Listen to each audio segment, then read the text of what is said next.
We are live here at Sales HQ for our next edition of our live podcast in front of a live studio audience, like we used to do in the old days, like for dating ourselves, like Happy Days or something like that.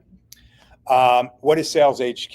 Well, for those of you watching or listening to the podcast, it is a co-selling community specifically built for high-performing sellers and sales teams. So what's the key here? Co-selling and community. That's what we're about. There's people out on the floor that work for different companies, do different roles, but we're all in the same profession, which is sales. So we're learning from each other, we're collaborating on the floor, and we're building the energy that we used to get from a sales floor. So that's what Sales HQ is all about. We're based here in the RDU Raleigh-Durham area. If you want information, go to saleshq.co. That's saleshq.co, and I think you can see it behind us as well. Well, before we get introduced to our guest, Stan, I also want to thank our sponsor, RevGen. RevGen is a premier B2B sales outbound agency. If you're looking to really get your opportunity set up and going and get meetings created, opportunities created, they're an awesome agency. I'd recommend you reaching out to them. But more importantly, what they're offering to all Sales HQ listeners out there is a special offer for their new online training program. If you go to that URL, I'll put it in the speaker notes, and you put Sales HQ promo code in there, you're going to get a $50 off. So for $200 a year, you get a full training program. I don't know if there are other sales training programs you can get for $200. And that's not a month, that's for the year. So RevGen, thank you very much. And that's that. Stan, thanks for coming on. Yeah. Stan Phelps. Gosh, you've done so many things already. It's like you still got a lot to go, but TEDx speaker, the best-selling author of what I'm very interested in hearing about, the Goldfish series. Goldfish series. Right. Forbes contributor, New Yorker. Right. So you got a lot going for you. Yeah. So my background, a couple decades working in marketing and sales. So I've worked for agencies, IMG. I've worked for big brands and organizations like the PGA of America, Adidas, the New York Yankees. And my most recent role before becoming a full-time author and speaker was leading sales for an agency called Synergy. Synergy. Yeah, I've heard of them. They're in New York City? Yep, New York City. Is that where you worked for them? Yes. Yeah. So one of the topics we kind of pre-talked about was this whole concept of the diamond goldfish or the diamond concept. Right. Specifically for most of our audience are individual contributors or sales leaders out there. So set us up. What's the concept? What's the diamond goldfish? Why diamond? Yeah, why diamond? So diamond, it was the ninth color in the series, focused on sales and client management. And diamond is a kind of metaphor for, if you think about a diamond, what is it? It's a piece of coal that did really well under pressure. Got really hard. Yeah, got really hard. Did well under pressure over time. Yeah. And so we like that as a metaphor of excelling under pressure. Both working with clients and working with prospects. But really the diamond is rooted in a thing we call the diamond rule. Mm. And my co-authors and I believe it's like the 4.0 version of winning in business is acting in accordance with the diamond rule. And so I tell people if it's the 4.0, there has to be a 1.0, a 2.0, and a 3.0. So I didn't realize that there's actually a thing called the silver rule. Have you ever heard of the silver rule? I have not. So you have to go all the way back to the time of Confucius. And I was born, just to be clear, after Confucius. I'm old, but not that old. So I don't know where you're going with that. So Confucius wrote in the book of Analects, he wrote what's known as the silver rule. Okay. And essentially it's if you don't want other people to do bad things to you, you shouldn't do bad things to other people. Makes sense. Right. So essentially it's like do no harm. You think that's pretty basic, right?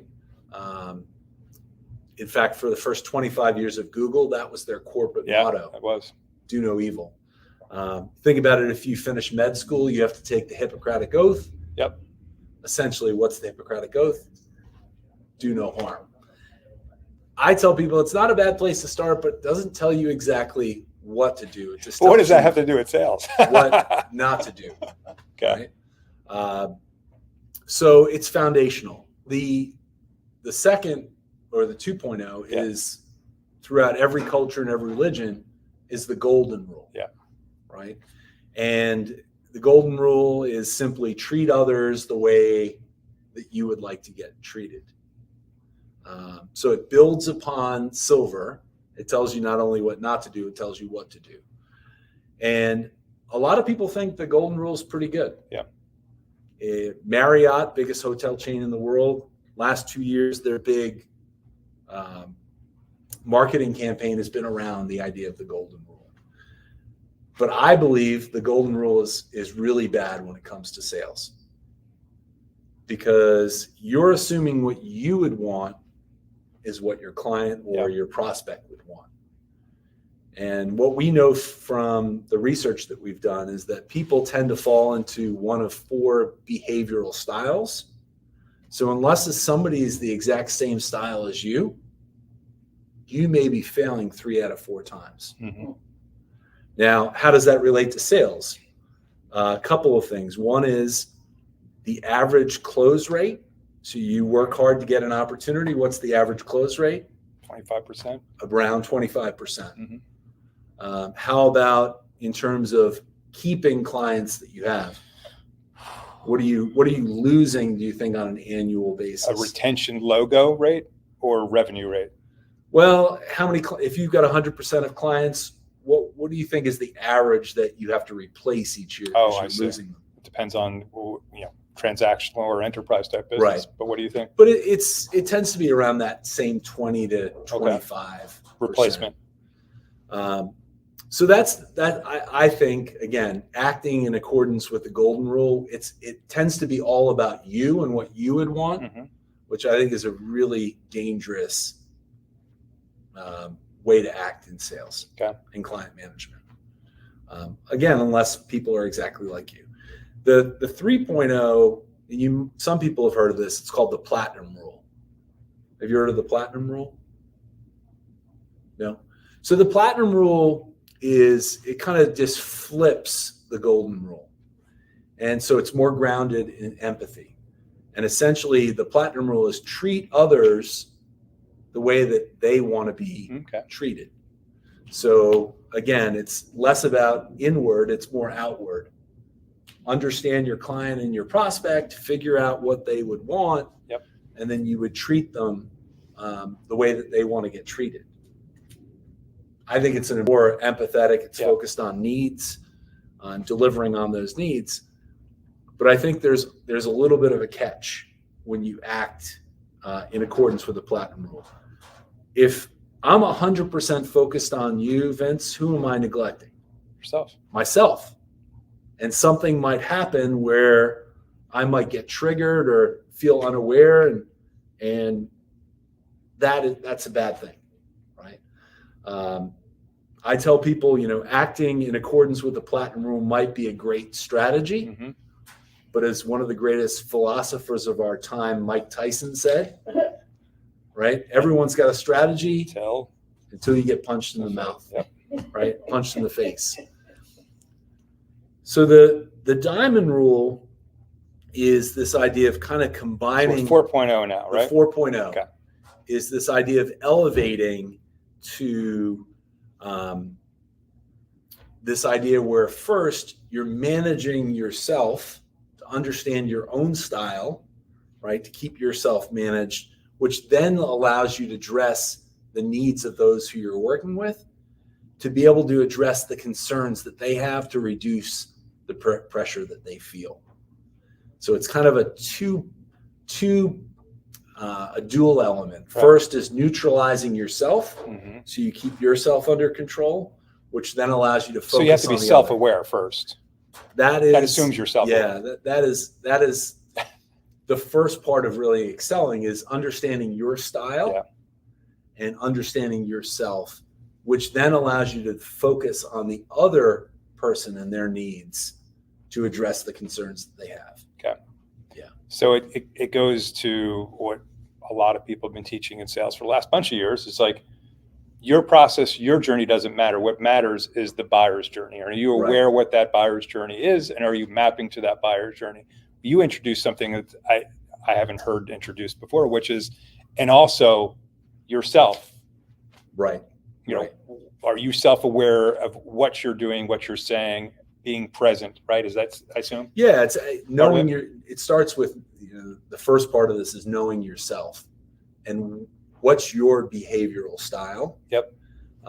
Because what the research shows us that by a really young age, we all develop a place that we go when we feel pressure. And so there's 4 kind of behavioral styles. So knowing who you are and the things that trigger you makes you have an ability to be much more self-aware and in control. Yeah. And so really quickly, the survival strategies that people, and you might then see yourself as one of these 4, there is, and I have animals associated with each of these. So the first one is what we call the rhino. So what does a rhino do when they feel pressure? They charge right in, right? Their strategy is to go in and start to dictate. And it works too, by the way. It's not, it's kind of frightening seeing a rhino come at you. So, somebody who has that, we call that style of control. Yep. Right. They're very much want to see a plan. And in the absence of being uncertain, they're going to jump in and start to take control. Yep. And those people are pretty sure that their ideas are right. I'm going to keep you going. I'm ready to start to paint a picture for myself. So the second is the animal that we use for the second style is a deer. So what happens when a deer feels pressure, right? They stiffen up. Right. What do they do next? Yeah, they take off. Their strategy is if the rhino is to dictate, theirs is to migrate, right? When they feel pressure, they're going to try to get away as quickly as possible. And 1 million times in this country a year, that means running into someone's car, right? They're not thinking, they're just like, get away as quickly as possible. So, birds have that strategy. Even whales have that strategy. Like when they see the environment changing, whales will go thousands of miles to migrate. And we call that behavioral style, this idea of influence. So those people with that style like to live in the moment. They like to come up with ideas. They love having freedom. When they sense their freedom is being constrained, their response is to get away as quickly as possible. Okay.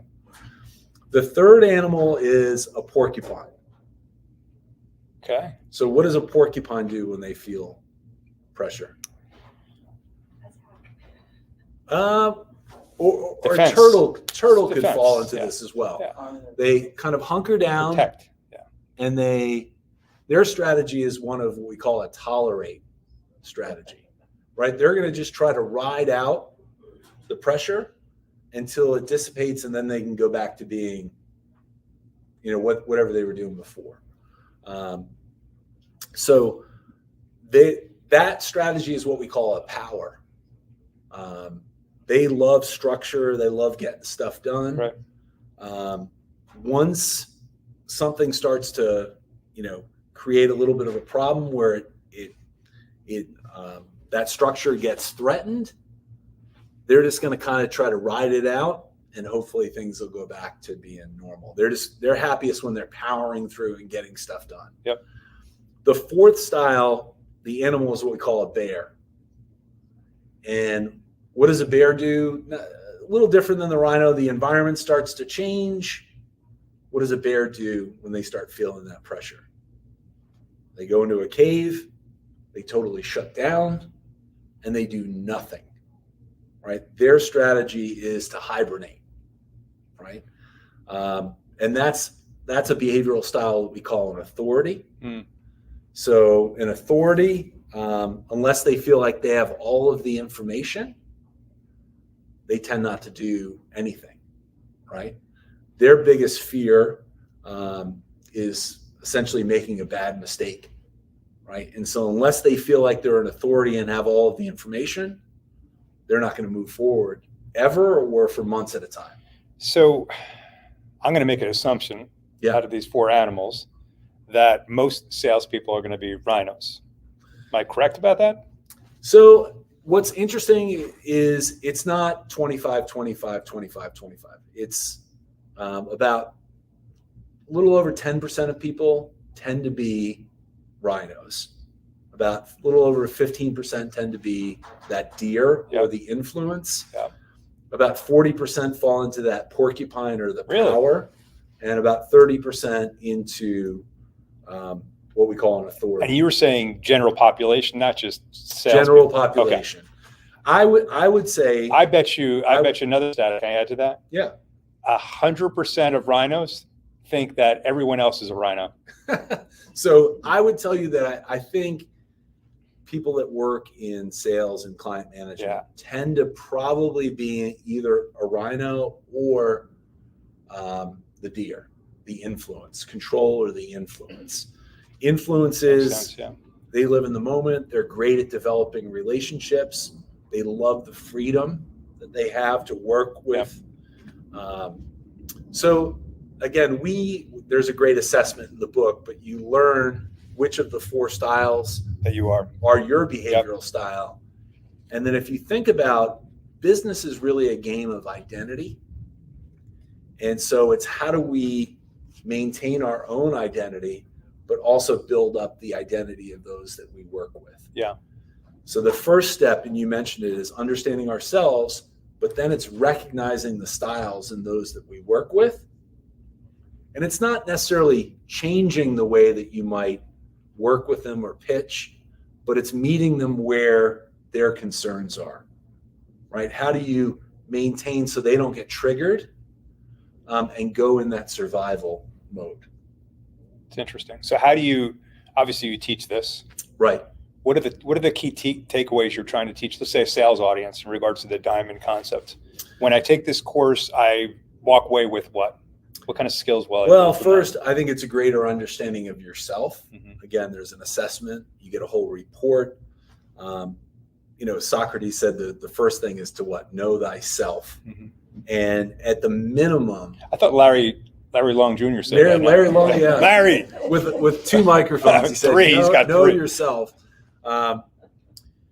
That's the first thing. The second thing is to start to understand the characteristics of those that you work with. Again, so you can meet your client where they're at and be able to manage that relationship. Yeah. And there's like a matrix at the end of the book. I've got the book here, but which really gives you strategies on, like when you're working with all of the other different styles that you're going to have, whether it's, introduction to negotiating, to closing, to follow up. There's recommendations based upon your style and working with their style. Right. Yeah.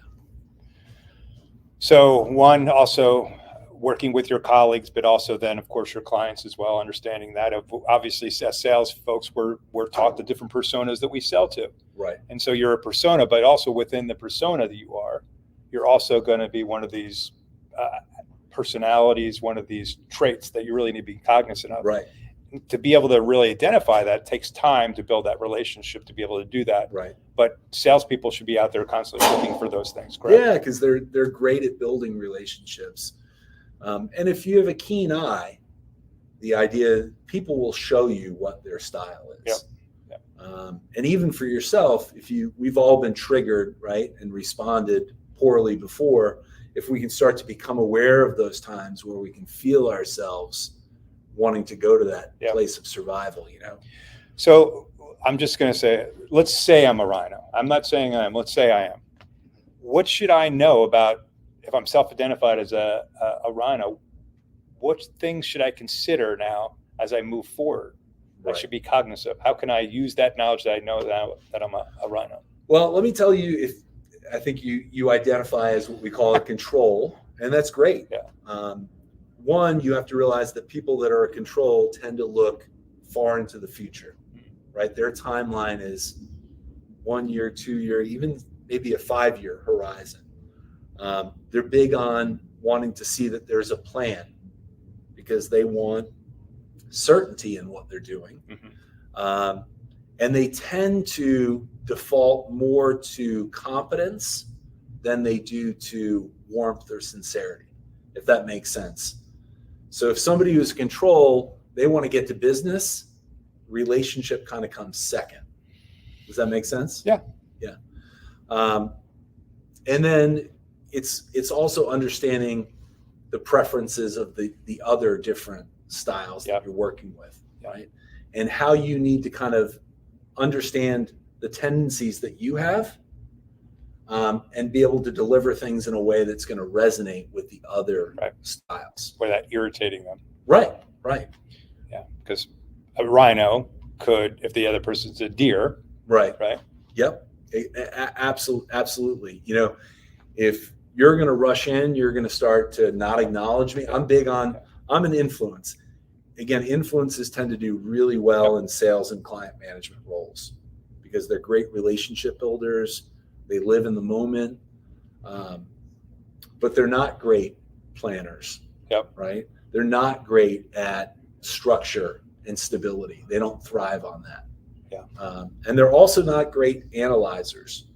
Like, I'm an influence. When I come up with an idea, you know what I want to do next? Let's go. They're go. So when they start to feel constrained or they're told you have to do it this way, get me Which out of animal there. trait are you? So I'm a deer. I'm an off the chart influence. See, I should have known this before we started this interview. You should have told me, hey, just so you know, I'm a deer. Right. And again, if you think about business isn't life and death, right? But the challenge is the way our brain has evolved as humans is that we can't tell the difference between a threat to our identity and a threat to our actual life. And so there are times in business where we feel under threat. We tend to act in really irrational ways. And so the more that we can manage ourselves, but more importantly, our clients and our prospects, to alleviate the pressure that they feel and address their needs, the more successful we can be. Makes a lot of sense. I want to switch up because we're running low on time. The other concept we talked about was there's no such thing as meeting expectations. Right. Is that right? I'm a firm believer in that. So I've always, we started talking about this a little bit, like everyone I know has always been working towards meeting expectations or exceeding expectations. No one ever talks about not exceeding, right? You should be positive outlook and all that. But even going into meetings, you kind of go into a meeting with an expectation. Sure.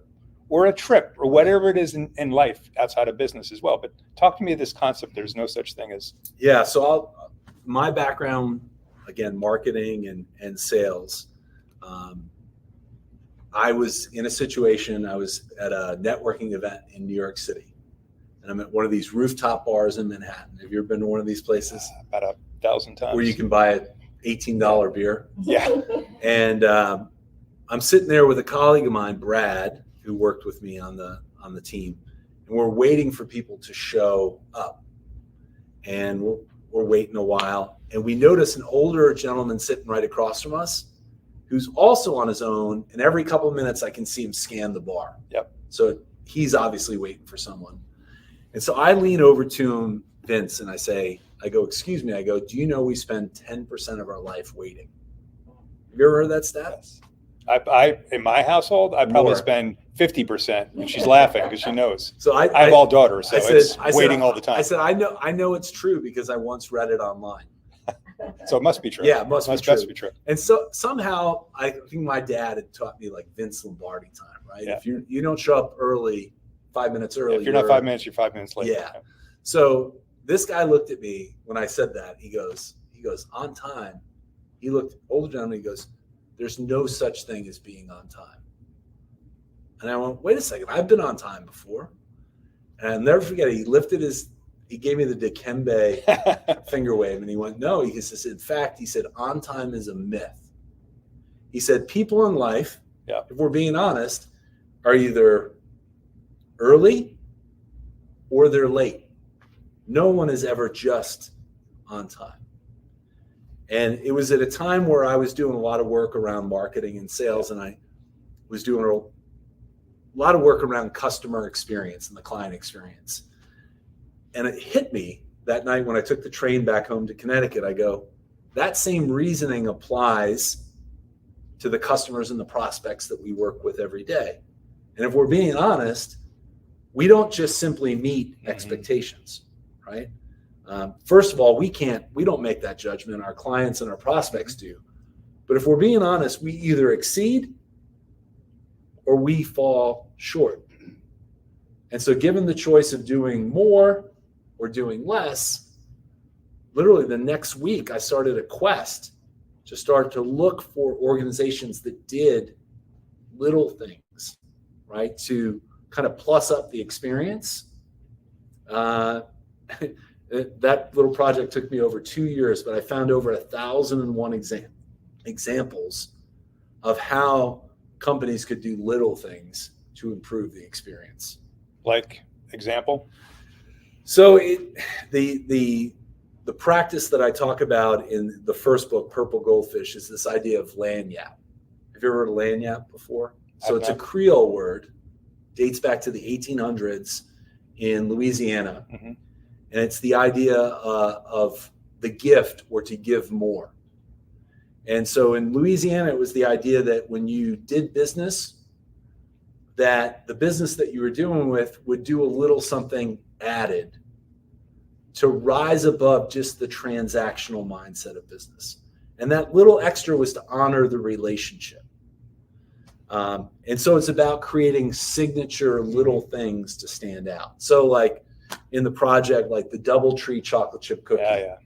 Great example. Do they have to give a chocolate chip cookie? No.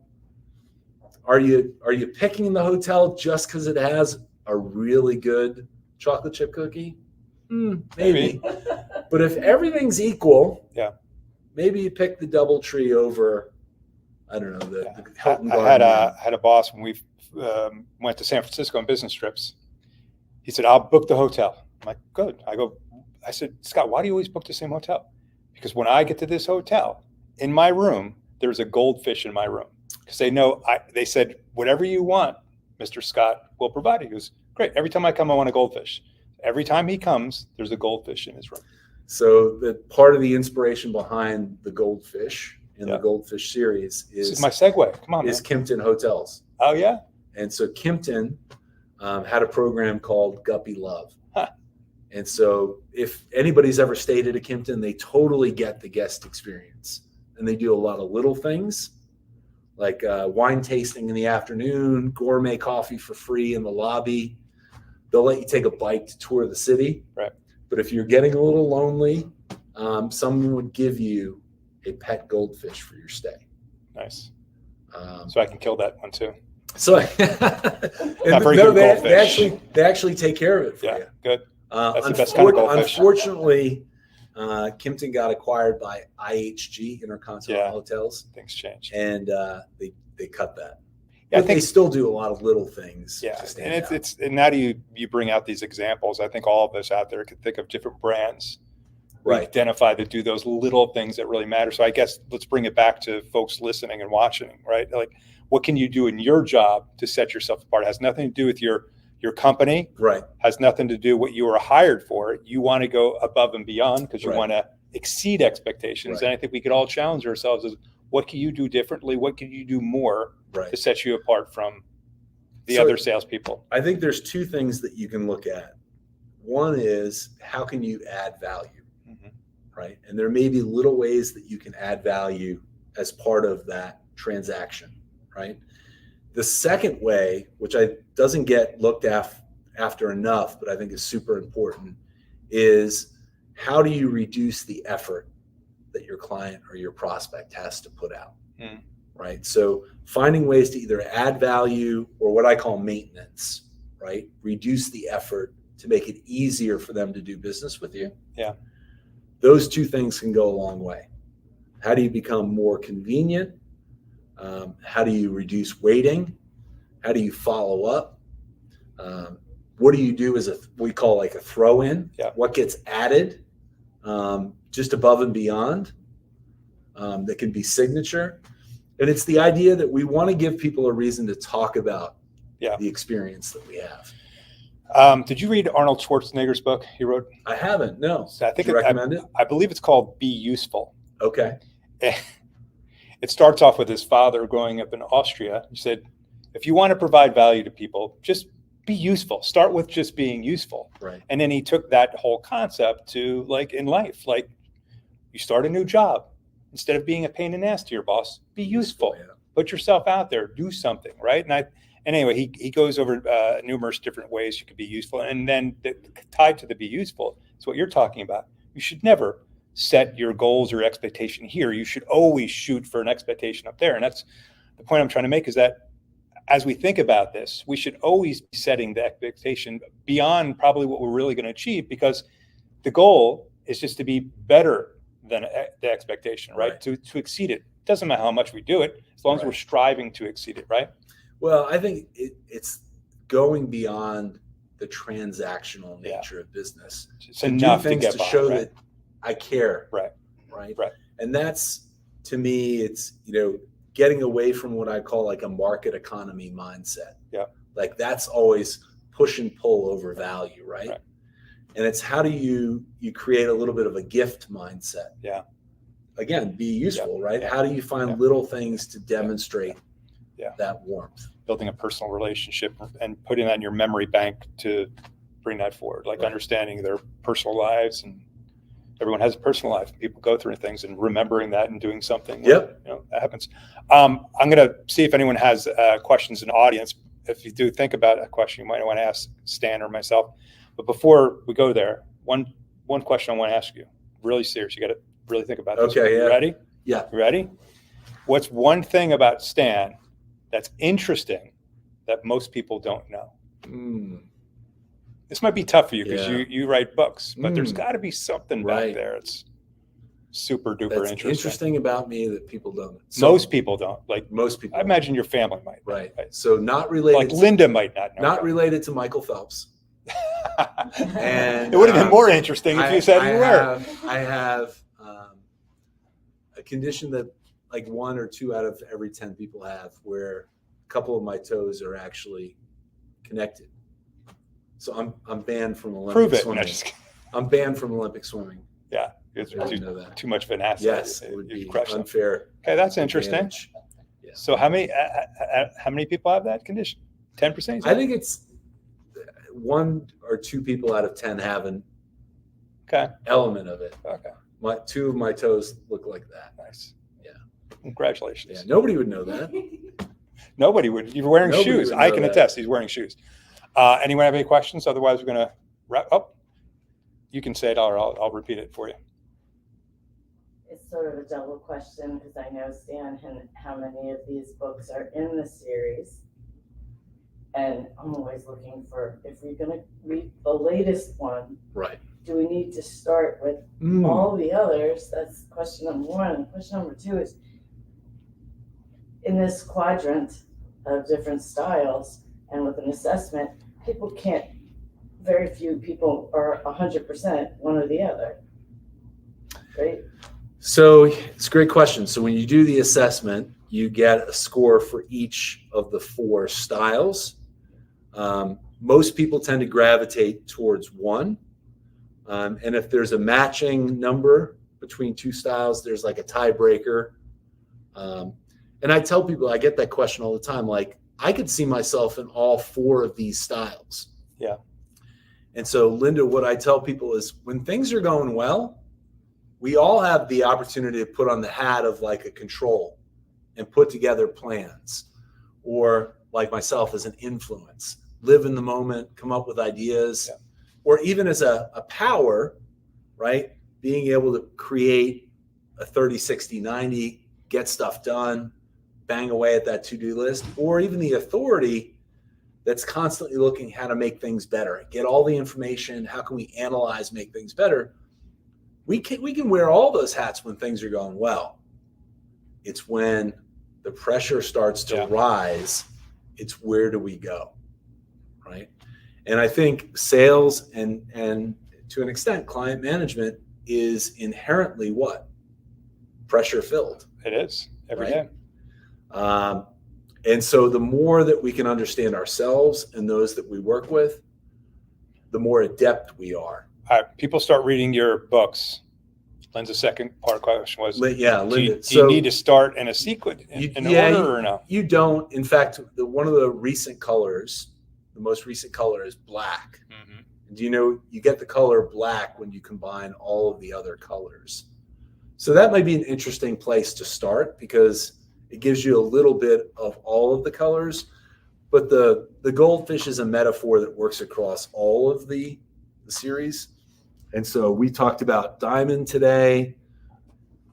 This is the OG or the original goldfish. Yep. And then I'm a marketer. This is by far my favorite, which is pink. Nice. Which is embracing kind of your imperfection and your weirdness. Flossing. To define, being flossing. Exactly. Thank you. And I'm going to leave these here at Sales boy. HQ. I can keep those? Yes. All right. Last time I told you what happened, I had one of your pamphlets and someone stole it. I handed it, said, take a look at this one. It's proof. It's mine. Yeah. Talent borrows, genius steals. Nice. Yes. Where is this, the diamond training taking place, and how can people? Yeah, thank you. So you're asking where does it take place? So I don't do like public workshops for it, but I do a lot of work through my partnership with the ANA. They do half day and full day workshops. And then I do a lot of work just directly with organizations. Yeah. You have a website people can find you there, right? Yeah. We'll put that in the speaker notes as well. Well, we're at time. Thank you very much, Stan. This is very insightful. I really appreciate you coming on live from Sales HQ. Yeah, honored to be here. Thank you all for coming. Until next time, everybody. Thank you.